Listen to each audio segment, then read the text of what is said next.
federal employees are the core audience of CNN and MSNBC, so I don't think they're going to be. Yeah, of course they are. Yeah. Who's watching that crap? Yeah. What happens? I mean, right? That's a good. I mean, I'm not obviously, but apparently people are. They're watching The View. What happens? They're watching Jimmy Kimmel or whatever his name is.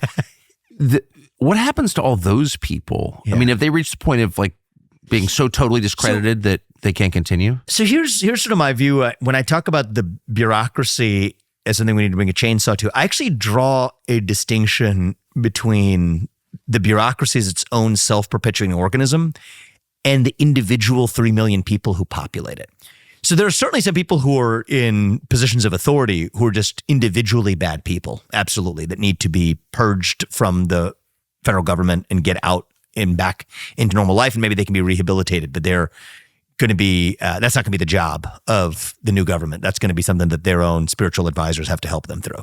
That's a separate category, but I think that's a relatively small minority of the 3+ million federal civil servants who I do think are probably dead weight, worse than dead weight, because they're actually inadvertently even doing things that are net harmful to the country.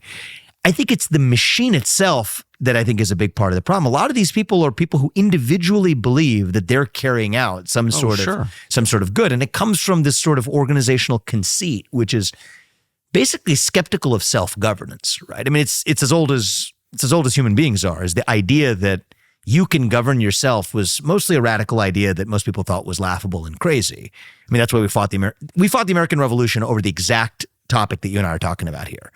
Because the basic view is that if you leave it to we the people, you'll burn yourself out of existence through global warming or climate change, or you'll harm yourself before you even know it through racial equity failures or climate change failures. That's the equivalent of what the old European worldview was that the idea that we the people could be trusted to govern ourselves and express our own opinions, that was crazy. That's why we fought an American Revolution. Well, it turns out that ugly monster is just rearing its head again, saying that, no, you actually can't be trusted to self-govern. So we'll tell you that you are, to give you the satisfaction of believing that you live in a republic. See, that was actually, they could think of, rewrite the American Revolution through a revisionist lens and say, okay, you can't tell people they live in a monarchy, but if you can at least keep the parts of a monarchy that are required for society to continue to exist, but fool people into thinking they live in a democracy or a self-governing republic, that's almost good enough. And that comes with some inconveniences because sometimes it will actually even behave a little bit like a democracy at times. But in the core questions, at least if it was unelected people who actually made those decisions, that machine is actually what protects humanity from itself. And so the people who occupy those positions are individually people who believe that they are doing the right thing, not even for themselves or that they're trying to harm their fellow citizens. They're doing the right thing for their fellow citizens. I'm thinking about the average civil servant working at the FDA or the SEC or whatever. They believe that if it weren't for them, the silent, the Bruce Wayne figure that they are, right? The hero that Gotham deserves. That's how they think about themselves. And individually, I guess you could say that motivation, as much as there's a conceit embedded in that, like they're not individually irredeemable people. I just think that they have become part of a machine that is irredeemable. And so maybe they'll continue to watch Jimmy Kimmel. That's like a separate issue, right? We have cultural issues in the country.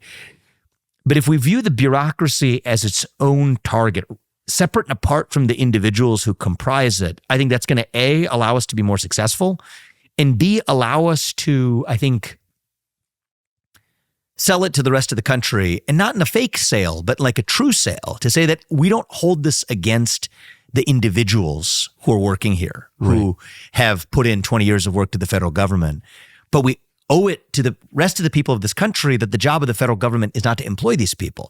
So where does the rubber hit the road on that? Here's one where you could call me soft for this, but I actually think this would be advisable. I actually think this would drastically increase the probability of success of this happening, but I also think that it doesn't really dilute what we're doing. It doesn't dilute our purpose. I would actually favor rather generous severance arrangements with those individuals, right? Like we could debate whether that's a year, is it a year and a half? A year and a half would be extremely generous. You could say that, well, then you're eating into some of your cost savings. Not really. In the long run, you're still saving a lot of money. For sure. But the whole exercise wasn't really about saving their headcount costs anyway. The biggest costs of employing the people in this machine is the action of the machine itself. So if you've debilitated that for a year and a half's worth of severance, well, I mean, what's that? It's like a year and a half's worth of not having done this in the first place. Pay that as a down payment to actually make that happen. That, by normal employment standards, is actually really generous. Like if you're working at a company and you're not doing a great job and someone fires you, or even if you are doing a great job and you're part of a division that's no longer part of that company, you're generally not going to get a year and a half's worth unless you're the CEO. You're not going to get a year and a half's worth of pay. It just doesn't work that way. You might get 2 weeks. You might get 2 months at most. So to treat these federal employees far more generously than they would have been in a private sector circumstance, there's probably people watching this who would think I'm being soft for saying that. No, I think that's the right thing to do, because it will allow us to do this in a way that separates this as a personal vendetta against those individuals who themselves have their families and their kids and whatever, to say that we're solving more of a structural problem. And so that's how I kind of separated, Tucker, is especially economically on the severance piece of this. Like I want to go in, I want to go hard, I want to go aggressive, but I want to make this less about going after the individuals, or, they're still free to watch The View if they want. You know what? They can have a year or a year and a half's worth of their old salary. The View will oppose it because, I mean, it doesn't matter. Yeah, it doesn't matter. Like it just doesn't matter right now, actually. I love that. Yeah.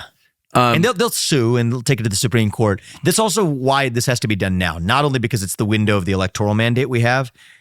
I think the current Supreme Court is on our side in a way that it never has been since the advent of the administrative state, which was around 1920. Like in the last century, we have not had a Supreme Court that has been as aligned with the vision that I'm describing to you as what we have now.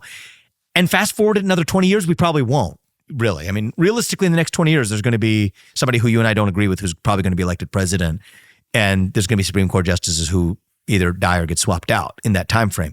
So this is again, back to a once in a century, maybe once in a national history opportunity to really drive deep structural change in the federal government. Improvement. So here's how I would stop it if I were on the other side and opposed to this. Yeah. I would have a war. I mean, we like have a war. Well, sure. We have these. I mean, the federal government is at its current size because of war. Mm-hmm. The main physical effect of the Second World War in the United States was the construction of the world's largest office building, the Pentagon. We have DHS because of a war. No, yeah. It is. And DHS came into existence, of course, in 9/11. Yeah, post. So, war increases the size of government. It changes attitudes. It changes your society, always in terrible ways, in my opinion. But certainly, it changes it. But it creates an environment where people don't question because people are afraid. Yeah. And so they feel like they need government. Thanks for watching our YouTube channel. We hope you'll subscribe to it. And by the way, you can hit the little bell on there and get notifications every time we produce a video. We hope you'll do that also.